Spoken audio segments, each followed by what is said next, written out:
Story number 7. The Adventure of the Blue Carbuncle. I had called upon my friend Sherlock Holmes upon the second morning after Christmas, with the intention of wishing him the compliments of the season. He was lounging upon the sofa in a purple dressing-gown, a pipe-rack within his reach upon the right, and a pile of crumpled morning papers, evidently newly studied, near at hand. Beside the couch was a wooden chair, and on the angle of the back hung a very seedy and disreputable hard felt hat, much the worse for wear, and cracked in several places. A lens and a forceps lying upon the seat of the chair suggested that the hat had been suspended in this manner for the purpose of examination. "You are engaged," said I. "Perhaps I interrupt you." "Not at all. I am glad to have a friend with whom I can discuss my results. The matter is a perfectly trivial one." He jerked his thumb in the direction of the old hat. "But there are points in connection with it which are not entirely devoid of interest and even of instruction." I seated myself in his armchair and warmed my hands before his crackling fire, for a sharp frost had set in, and the windows were thick with the ice crystals. "I suppose," I remarked, "that, homely as it looks, this thing has some deadly story linked on to it, that it is the clue which will guide you in the solution of some mystery and the punishment of some crime." "No, no, no crime," said Sherlock Holmes, laughing. "Only one of those whimsical little incidents which will happen when you have 4,000,000 human beings all jostling each other within the space of a few square miles. Amid the action and reaction of so dense a swarm of humanity, every possible combination of events may be expected to take place, and many a little problem will be presented which may be striking and bizarre without being criminal. We have already had experience of such."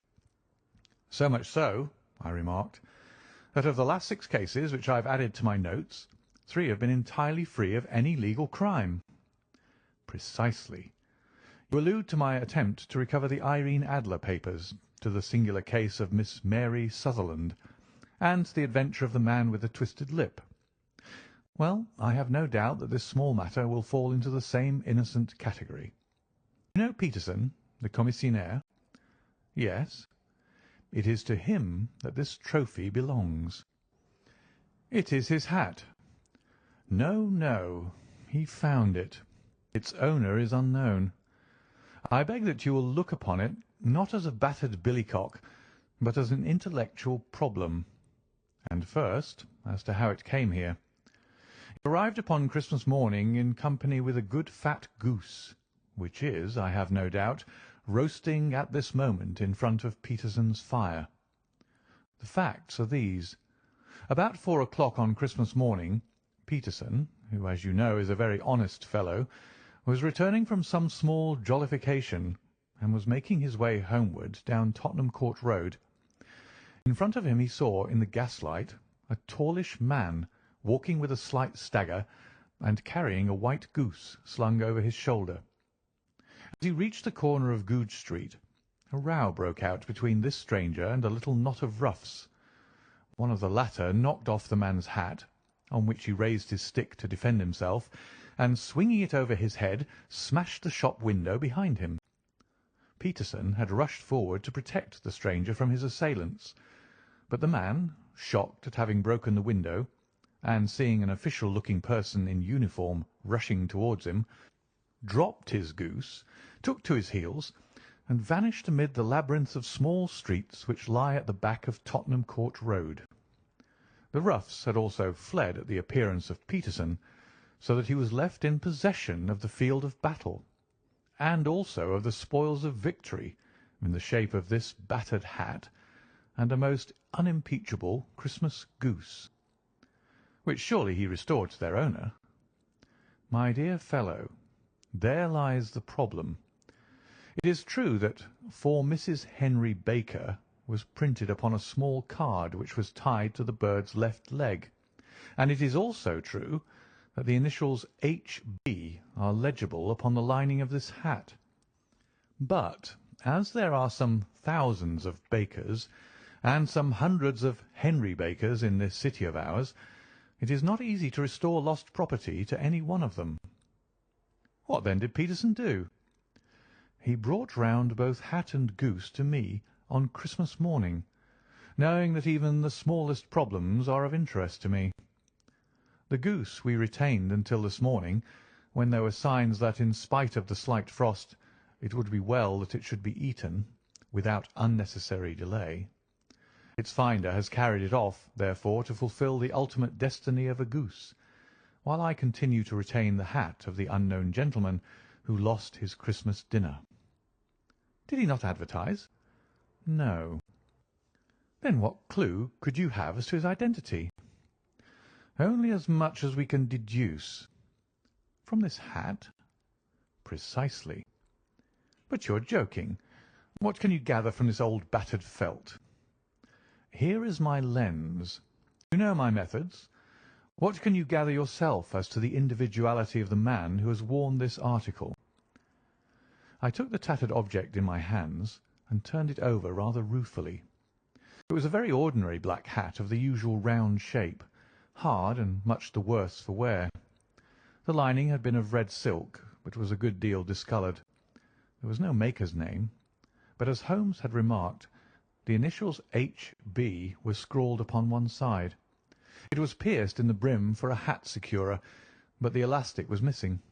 For the rest it was cracked, exceedingly dusty, and spotted in several places, although there seemed to have been some attempt to hide the discoloured patches by smearing them with ink.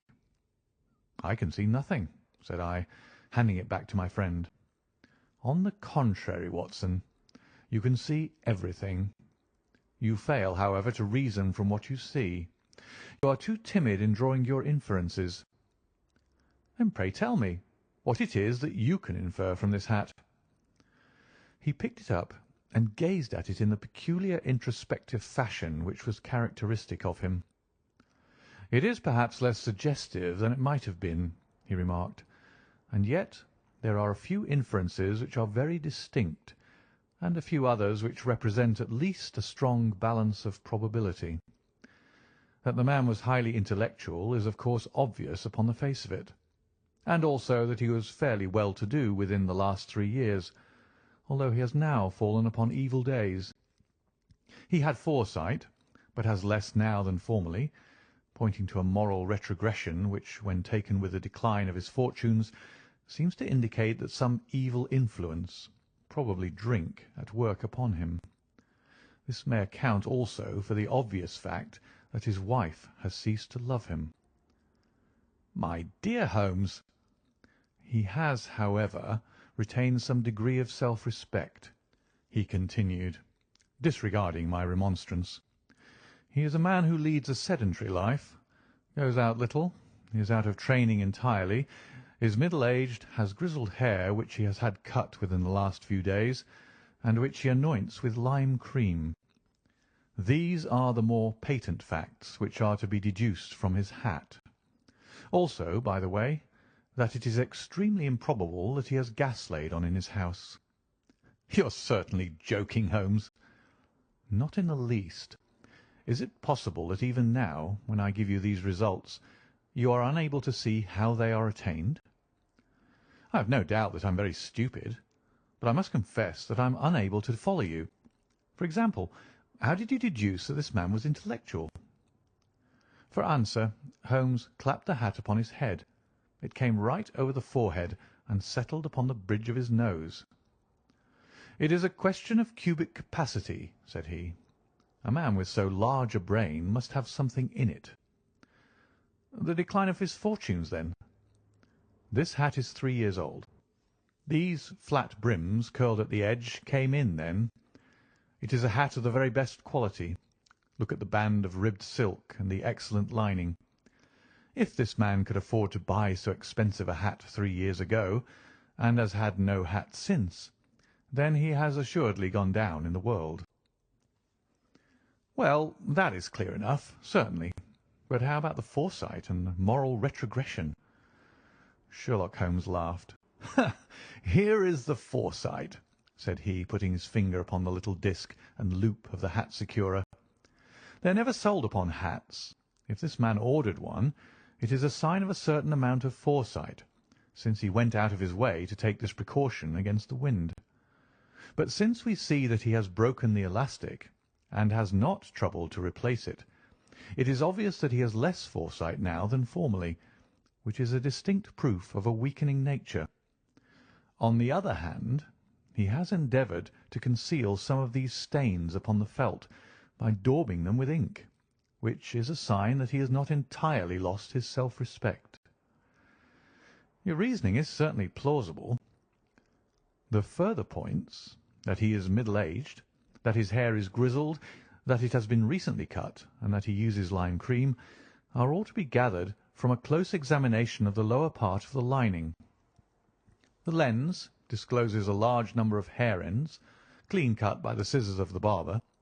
They all appear to be adhesive, and there is a distinct odour of lime cream. This dust, you will observe, is not the gritty, grey dust of the street, but the fluffy brown dust of the house, showing that it has been hung up indoors most of the time, while the marks of moisture upon the inside are proof positive that the wearer perspired very freely, and could therefore hardly be in the best of training. But his wife, you said that she had ceased to love him. This hat has not been brushed for weeks. When I see you, my dear Watson, with a week's accumulation of dust upon your hat, and when your wife allows you to go out in such a state, I shall fear that you also have been unfortunate enough to lose your wife's affection. But he might be a bachelor. Nay, he was bringing home the goose as a peace offering to his wife. Remember the card upon the bird's leg. You have an answer to everything. But how on earth do you deduce that the gas is not laid on in his house? One tallow stain, or even two, might come by chance, but when I see no less than 5, I think that there can be little doubt that the individual must be brought into frequent contact with burning tallow. Walks upstairs at night, probably with his hat in one hand and a guttering candle in the other. Anyhow, he never got tallow stains from a gas jet. Are you satisfied? Well, it is very ingenious, said I, laughing. But since, as you said just now, there have been no crime committed, and no harm done save the loss of a goose, all this seems to be rather a waste of energy. Sherlock Holmes had opened his mouth to reply, when the door flew open, and Peterson, the commissionaire, rushed into the apartment with flushed cheeks and the face of a man who is dazed with astonishment. "The goose, Mr. Holmes! The goose, sir!" he gasped. "Eh? What of it, then? Has it returned to life and flapped off through the kitchen window?"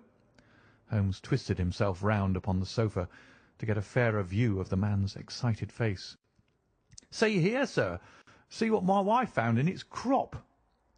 He held out his hand and displayed upon the centre of the palm a brilliantly scintillating blue stone, rather smaller than a bean in size, but of such purity and radiance that it twinkled like an electric point in the dark hollow of his hand. Sherlock Holmes sat up with a whistle.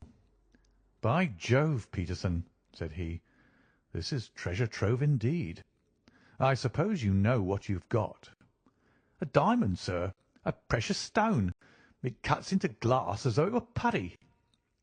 "It's more than a precious stone. It is the precious stone." "Not the Countess of Morcar's blue carbuncle?" I ejaculated. "Precisely so. I ought to know its size and shape, seeing that I have read the advertisement about it in the Times every day lately. It is absolutely unique, and its value can only be conjectured, but the reward offered of £1,000 is certainly not within a 20th part of the market price." £1,000? Great Lord of mercy! The commissionaire plumped down into a chair and stared from one to the other of us. "That is the reward, and I have reason to know that there are sentimental considerations in the background which would induce the Countess to part with half her fortune if she could but recover the gem." "It was lost, if I remember aright, at the Hotel Cosmopolitan," I remarked. "Precisely so, on December 22nd, just 5 days ago. John Horner, a plumber, was accused of having abstracted it from the lady's jewel case. The evidence against him was so strong that the case had been referred to the assizes. I have some account of the matter here, I believe." He rummaged amid his newspapers, glancing over the dates, until at last he smoothed one out, doubled it over, and read the following paragraph. "Hotel Cosmopolitan, jewel robbery. John Horner, 26, plumber, was brought up upon the charge of having, upon the 22nd inst., abstracted from the jewel case of the Countess of Morcar the valuable gem known as the blue carbuncle. James Ryder, upper attendant at the hotel, gave his evidence to the effect that he had shown Horner up to the dressing-room of the Countess of Morcar upon the day of the robbery in order that he might solder the second bar of the grate, which was loose. He had remained with Horner some little time, but had finally been called away. On returning, he found that Horner had disappeared, that the bureau had been forced open, and that the small morocco casket, in which, as it afterwards transpired, the Countess was accustomed to keep her jewel, was lying empty upon the dressing-table. Ryder instantly gave the alarm, and Horner was arrested the same evening, but the stone could not be found either upon his person or in his rooms. Catherine Cusack, maid to the Countess, deposed to having heard Ryder's cry of dismay on discovering the robbery, and to having rushed into the room where she found matters as described by the last witness. Inspector Bradstreet, B Division, gave evidence as to the arrest of Horner, who struggled frantically and protested his innocence in the strongest terms. Evidence of a previous conviction for robbery having been given against the prisoner, the magistrate refused to deal summarily with the offence, but referred it to the assizes. Horner, who had shown signs of intense emotion during the proceedings, fainted away at the conclusion and was carried out of court. So much for the police court," said Holmes thoughtfully, tossing aside the paper. "The question for us now to solve is the sequence of events leading from a rifled jewel case at one end to the crop of a goose in Tottenham Court Road at the other. You see, Watson, our little deductions have suddenly assumed a much more important and less innocent aspect. Here is the stone. The stone came from the goose, and the goose came from Mr. Henry Baker, the gentleman with the bad hat and all the other characteristics with which I have bored you. So now we must set ourselves very seriously to finding this gentleman and ascertaining what part he had played in this little mystery. To do this, we must try the simplest means first, and these lie undoubtedly in an advertisement in all the evening papers. If this fail, I shall have recourse to other methods. What will you say? Give me a pencil and that slip of paper. Now then, found at the corner of Goodge Street a goose and a black felt hat. Mr. Henry Baker can have the same by applying at 6:30 this evening at 221B Baker Street. That is clear and concise. Very. But will he see it? Well, he is sure to keep an eye on the papers, since to a poor man the loss was a heavy one. He was clearly so scared by his mischance in breaking the window and by the approach of Peterson that he thought of nothing but flight. But since then he must have bitterly regretted the impulse which caused him to drop his bird. Then again, the introduction of his name will cause him to see it, for everyone who knows him will direct his attention to it. Here you are, Peterson. Run down to the advertising agency and have this put in the evening papers. In which, sir? Oh, in the Globe, Star, Pall Mall, St. James's, Evening News, Standard, Echo, and any others that occur to you. Very well, sir. And this stone? Ah, yes. I shall keep the stone. Thank you. And I say, Peterson, just buy a goose on your way back and leave it here with me, for we must have one to give to this gentleman in place of the one which your family is now devouring. When the commissionaire had gone, Holmes took up the stone and held it against the light. "It's a bonny thing," said he. "Just see how it glints and sparkles. Of course, it is a nucleus and focus of crime. Every good stone is. They are the devil's pet baits. In the larger and older jewels every facet may stand for a bloody deed. This stone is not yet 20 years old, It was found in the banks of the Arnoy River in southern China, and is remarkable in having every characteristic of the carbuncle, save that it is blue in shade instead of ruby red. In spite of its youth, it has already a sinister history. There have been 2 murders, a vitriol throwing, a suicide, and several robberies brought about for the sake of this 40-grain weight of crystallized charcoal. Who would think that so pretty a toy would be a purveyor to the gallows and the prison? I'll lock it up in my strong-box now, and drop a line to the Countess to say that we have it. Do you think that this man Horner is innocent? I cannot tell. Well, then, do you imagine that this other one, Henry Baker, had anything to do with the matter? It is, I think, much more likely that Henry Baker is an absolutely innocent man, who had no idea that the bird which he was carrying was of considerably more value than if it were made of solid gold. That, however, I shall determine by a very simple test if we have an answer to our advertisement. And you can do nothing until then? Nothing. In that case, I shall continue my professional round, but I shall come back in the evening at the hour you have mentioned, for I should like to see the solution of so tangled a business. Very glad to see you. I dine at 7. There is a woodcock, I believe. By the way, in view of recent occurrences, perhaps I ought to ask Mrs. Hudson to examine its crop. I had been delayed at a case, and it was a little after 6:30 when I found myself in Baker Street once more. As I approached the house, I saw a tall man in a Scotch bonnet, with a coat which was buttoned up to his chin, waiting outside in the bright semicircle which was thrown from the fanlight.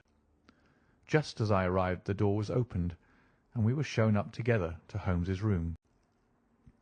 "Mr. Henry Baker, I believe," said he, rising from his armchair, and greeting his visitor with the easy air of geniality which he could so readily assume. "Pray take this chair by the fire, Mr. Baker. It is a cold night, and I observe that your circulation is more adapted for summer than for winter.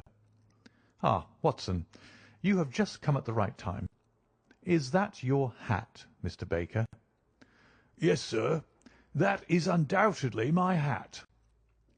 He was a large man with rounded shoulders, a massive head, and a broad, intelligent face, sloping down to a pointed beard of grizzled brown. A touch of red in nose and cheeks, with a slight tremor of his extended hand, recalled Holmes' surmise as to his habits. His rusty black frock-coat was buttoned right up in front, with the collar turned up, and his lank wrists protruded from his sleeves without a sign of cuff or shirt. He spoke in a slow, staccato fashion, choosing his words with care, and gave the impression generally of a man of learning and letters, who had had ill usage at the hands of fortune.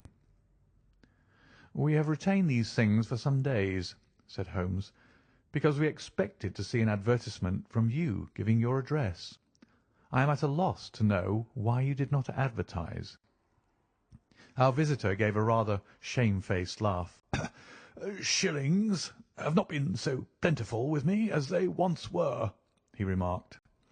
"I had no doubt that the gang of roughs who assaulted me had carried off both my hat and the bird. I did not care to spend more money in a hopeless attempt at recovering them." "Very naturally. By the way, about the bird, we were compelled to eat it." "To eat it?" Our visitor half rose from his chair in his excitement. "Yes, it would have been of no use to anyone had we not done so. But I presume that this other goose upon the sideboard, which is about the same weight and perfectly fresh, will answer your purpose equally well." "Oh, certainly, certainly," answered Mr. Baker with a sigh of relief. "Of course, we still have the feathers, legs, crop, and so on of your own bird, so if you wish—" The man burst into a hearty laugh. "They might be useful to me as relics of my adventure," said he, "but beyond that I can hardly see what use the disjecta membra of my late acquaintance are going to be to me. No, sir, I think that, with your permission, I will confine my attentions to the excellent bird which I perceive upon the sideboard." Sherlock Holmes glanced sharply across at me with a slight shrug of his shoulders. "There is your hat, then, and there your bird," said he. "By the way, would it bore you to tell me where you got the other one from? I am somewhat of a fowl fancier, and I have seldom seen a better grown goose." "Certainly, sir," said Baker, who had risen and tucked his newly gained property under his arm. "There are a few of us who frequent the Alpha Inn, near the museum. We are to be found in the museum itself during the day, you understand. This year our good host, Windigate by name, instituted a goose club, by which, on consideration of some few pence every week, we were each to receive a bird at Christmas. My pence were duly paid, and the rest is familiar to you. I am much indebted to you, sir, for a Scotch bonnet is fitted neither to my years nor my gravity." With a comical pomposity of manner, he bowed solemnly to both of us and strode off upon his way. "So much for Mr. Henry Baker," said Holmes when he had closed the door behind him. "It is quite certain that he knows nothing whatever about the matter. Are you hungry, Watson?" "Not particularly." "Then I suggest that we turn our dinner into a supper, and follow up this clue while it is still hot." "By all means." It was a bitter night, so we drew on our ulsters and wrapped cravats about our throats. Outside, the stars were shining coldly in a cloudless sky, and the breath of the passers-by blew out into smoke like so many pistol shots. Our footfalls rang out crisply and loudly as we swung through the Doctor's Quarter, Wimpole Street, Harley Street, and so through Wigmore Street into Oxford Street. In a quarter of an hour we were in Bloomsbury at the Alpha Inn, which is a small public house at the corner of one of the streets which runs down into Holborn.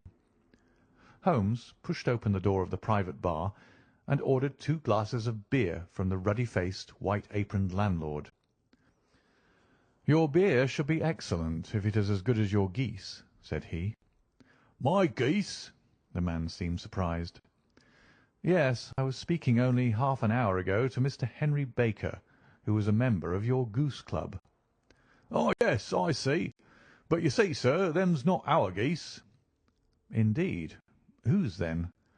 "Well, I got the 2 dozen from a salesman in Covent Garden." "Indeed. I know some of them. Which was it?" "Breckenridge is his name." "Ah, I don't know him. Well, here's your good health, landlord, and prosperity to your house. Good night." "Now for Mr. Breckenridge," he continued, buttoning up his coat as we came out into the frosty air. "Remember, Watson, that though we have so homely a thing as a goose at one end of this chain, we have at the other a man who will certainly get 7 years' penal servitude unless we can establish his innocence. It is possible that our inquiry may but confirm his guilt, but in any case we have a line of investigation which has been missed by the police, and which a singular chance has placed in our hands. Let us follow it out to the bitter end. Faces to the south, then, and quick march." We passed across Holborn, down Endell Street, and so through a zigzag of slums to Covent Garden Market. One of the largest stalls bore the name of Breckenridge upon it, and the proprietor, a horsey-looking man with a sharp face and trim side whiskers, was helping a boy to put up the shutters. "Good evening. It's a cold night," said Holmes. The salesman nodded and shot a questioning glance at my companion. "Sold out of geese, I see," continued Holmes, pointing at the bare slabs of marble. "Let you have 500 tomorrow morning." "That's no good." "Well, there are some on the stall with the gas flare." "Ah, but I was recommended to you." "Who by?" "The landlord of the Alpha." "Oh, yes, I sent him a couple of dozen." "Fine birds they were, too. Now, where did you get them from?" To my surprise, the question provoked a burst of anger from the salesman. "Now then, mister," said he, with his head cocked and his arms akimbo, "what are you driving at? Let's have it straight now." "It is straight enough. I should like to know who sold you the geese which you supplied to the Alpha." "Well, then, I shan't tell you. So now?" "Oh, it is a matter of no importance. But I don't know why you should be so warm over such a trifle." "Warm? You'd be as warm, maybe, if you were as pestered as I am. When I pay good money for a good article, there should be an end of the business. But it's where are the geese, and who did you sell the geese to, and what will you take for the geese? One would think that they were the only geese in the world, to hear the fuss that's made over them." "Well, I have no connection with any other people who have been making inquiries," said Holmes carelessly. "If you won't tell us, the bet is off, that is all. But I'm always ready to back my opinion on a matter of fowls, and I have a fiver on it that the bird I ate is country bred." "Well, then, you lost your fiver, for it's town bred," snapped the salesman. "It's nothing of the kind." "I say it is." "I don't believe it." "Do you think you know more about fowls than I, who have handled them ever since I was a nipper? I tell you, all those birds that went to the Alpha were town bred." "You'll never persuade me to believe that." "Will you bet, then?" "It's merely taking your money, for I know that I'm right. But I'll have a sovereign on with you, just to teach you not to be obstinate." The salesman chuckled grimly. "Bring me the books, Bill," said he. The small boy brought round a small thin volume and a great greasy-backed one, laying them out together beneath the hanging lamp. "Now then, Mr. Cockshaw," said the salesman, "I thought that I was out of geese, but before I finish you'll find that there is still one left in my shop. You see this little book? "Well?" "That's the list of the folk from whom I buy. Do you see? Well, then, here on this page are the country folk, and the numbers after their names are where their accounts are in the big ledger. Now then, you see this other page in red ink? Well, that is a list of my town suppliers. Now look at that third name. Just read it out to me." "Mrs. Oakshott, 117 Brixton Road, 249, read Holmes. "Quite so. Now turn that up in the ledger." Holmes turned to the page indicated. "Here you are. Mrs. Oakshott, 117 Brixton Road, egg and poultry supplier." "Now then, what's the last entry?" "December 22nd, 24 geese at 7 shillings 6pence." "Quite so. There you are. And underneath?" "Sold to Mr. Windigate of the Alpha at 12 shillings. What have you to say now?" Sherlock Holmes looked deeply chagrined. He drew a sovereign from his pocket and threw it down upon the slab, turning away with the air of a man whose disgust is too deep for words.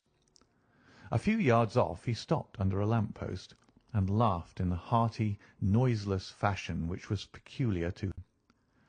"When you see a man with the whiskers of that cut and the pink 'un protruding out of his pocket, you can always draw him by a bet," said he.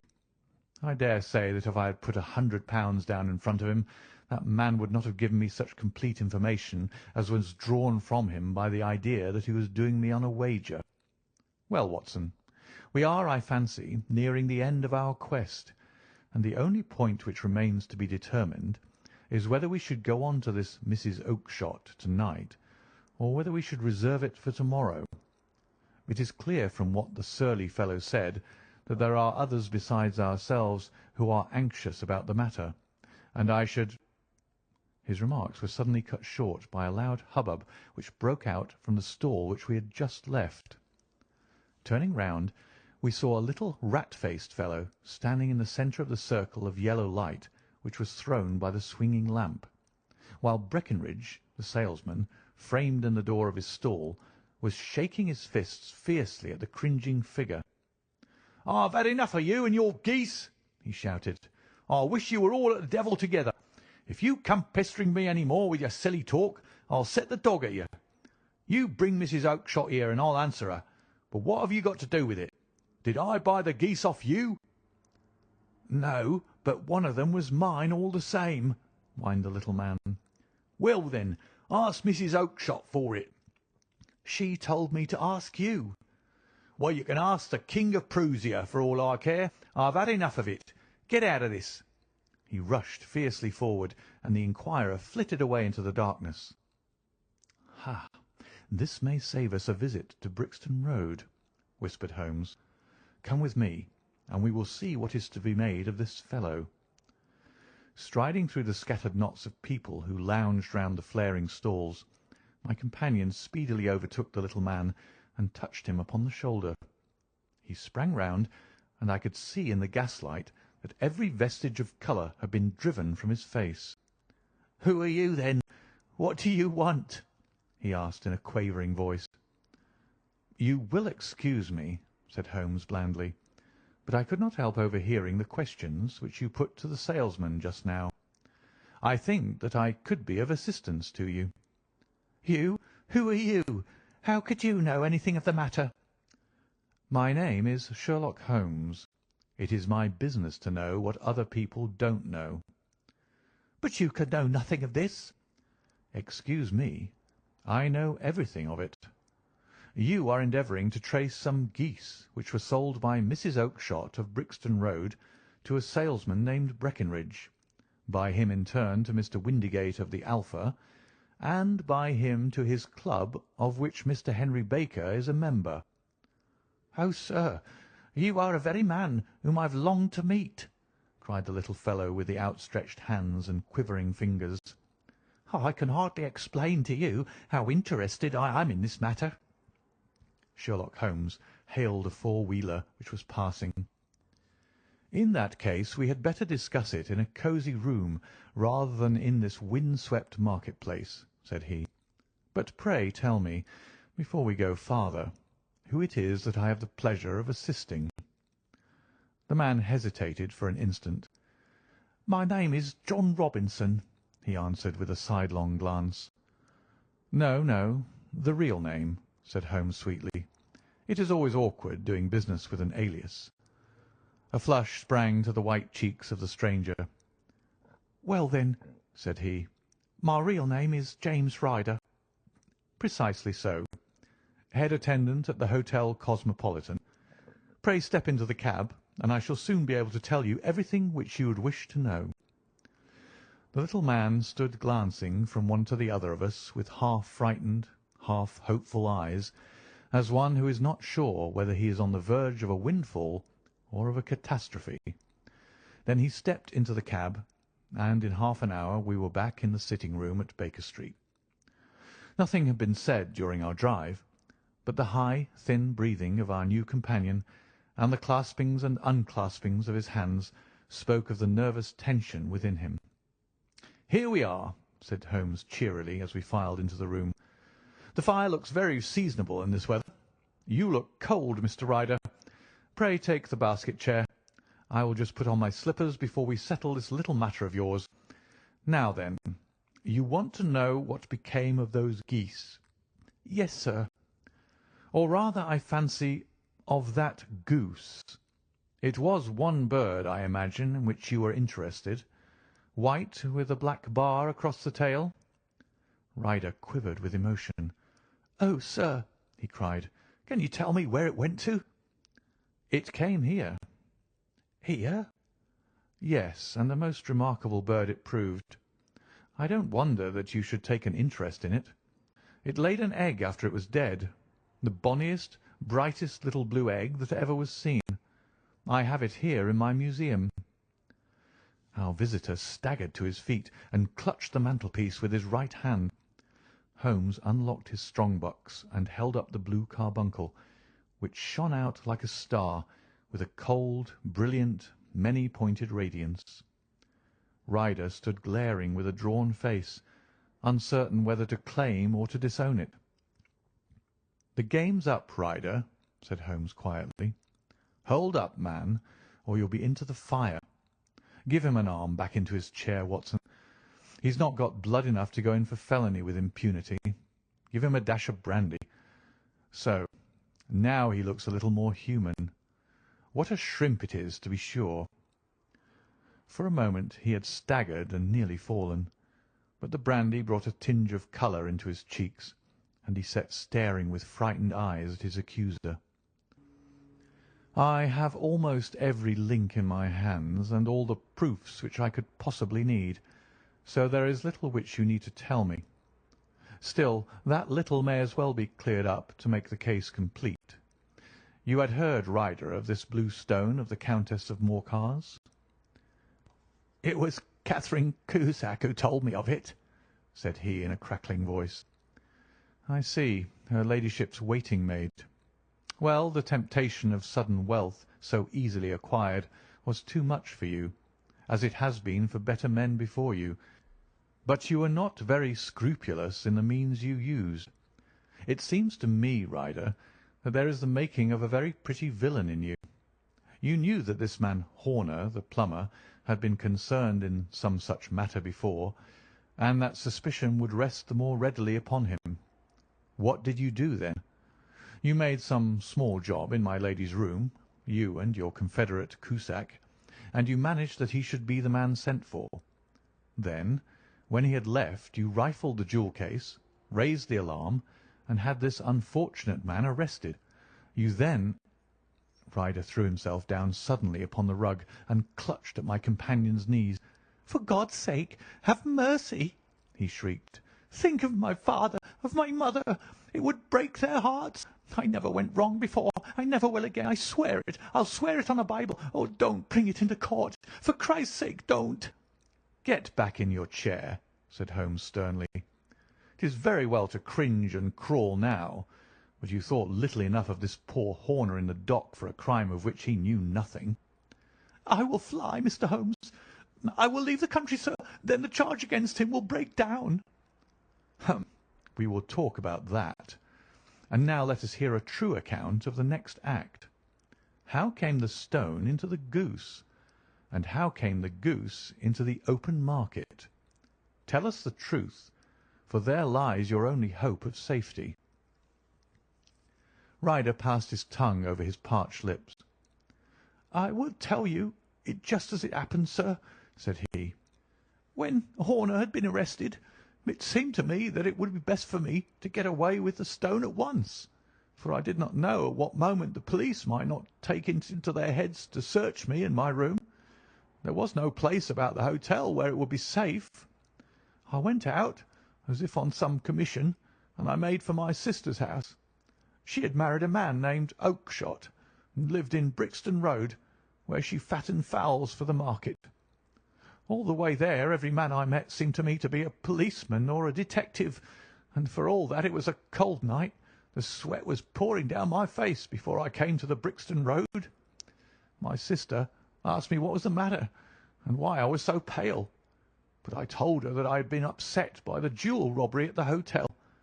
Then I went into the backyard and smoked a pipe, and wondered what it would be best to do. I had a friend once called Maudsley, who went to the bad, and had just been serving his time in Pentonville. One day he had met me and fell into talking about the ways of thieves, and how they could get rid of what they stole. I knew that he would be true to me, for I knew one or two things about him, so I made up my mind to go right on to Kilburn, where he lived, and take him into my confidence. He would show me how to turn the stone into money. But how to get to him in safety? I thought of the agonies I had gone through in coming from the hotel. I might at any moment be seized and searched, and there would be the stone in my waistcoat pocket. I was leaning against the wall at the time, and looked at the geese which were waddling about round my feet, and suddenly an idea came into my head which showed me how I could beat the best detective that ever lived. My sister told me some weeks before that I might have the pick of her geese for a Christmas present, and I knew that she was always as good as her word. I would take my geese now, and in it I would carry my stone to Kilburn. There was a little shed in the yard, and behind this I drove one of the birds, a fine big one, white with a barred tail. I caught it, and prying its bill open, I thrust the stone down its throat as far as my finger could reach. The bird gave a gulp, and I felt the stone pass along its gullet and down into its crop. But the creature flapped and struggled, and out came my sister to know what was the matter. As I turned to speak to her, the brute broke loose and fluttered off among the others. "Whatever were you doing with that bird, Jem?" says she. "Well," said I, "you said you'd give me one for Christmas, and I was feeling which was the fattest." "Oh," says she, "we've set yours aside for you. Jem's bird, we call it. It's the big white one over there yonder. There's 26 of 'em, which makes one for you and one for us, and 2 dozen for the market." "Thank you, Maggie," says I, "but if it is all the same to you, I'd rather have that one I was handling just now." "The other one's as good 3 pound heavier," said she, "and we fattened it expressly for you." "Never mind, I'll have the other, and I'll take it now," said I. "Oh, just as you like," said she, a little huffed. "Which is it you want, then?" "That white one with the barred tail right in the middle of the flock." "Oh, very well. Kill it and take it with you." Well, I did what she said, Mr. Holmes, and I carried the bird all the way to Kilburn. I told my pal what I had done, for he was a man that it was easy to tell a thing like that to. He laughed until he choked, and we got a knife and opened the goose. My heart turned to water, for there was no sign of the stone, and I knew that some terrible mistake had occurred. I left the bird, rushed back to my sister's, and hurried into the backyard. There was not a bird to be seen there. "Where are they all, Maggie?" I cried. "Gone to the dealers, Jem." "Which dealers?" "Breckenridge of Covent Garden." "But was there another with a barred tail?" I asked, "the same as the one I chose?" "Yes, Jem. There were 2 barred tails once, and I could never tell them apart." Well, then, of course, I saw it all, and I ran off as hard as my feet would carry me to this man Breckenridge. But he had sold the lot at once, and not one word would he tell me as to where they had gone. You heard him yourselves to-night. Well, he has always answered me like that. My sister thinks that I am going mad. Sometimes I think that I am myself, and now I am myself a branded thief, without ever having touched the wealth for which I sold my character. God help me! God help me!" He burst into convulsive sobbing, with his face buried in his hands. There was a long silence, broken only by his heavy breathing and by the measured tapping of Sherlock Holmes's fingertips upon the edge of the table. Then my friend rose and threw open the door. "Get out," said he. "What, sir? Oh, heaven bless you!" "No more words. Get out." And no more words were needed.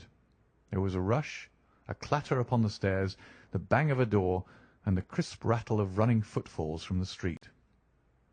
"After all, Watson," said Holmes, reaching up his hand for his clay pipe, "I am not retained by the police to supply their deficiencies.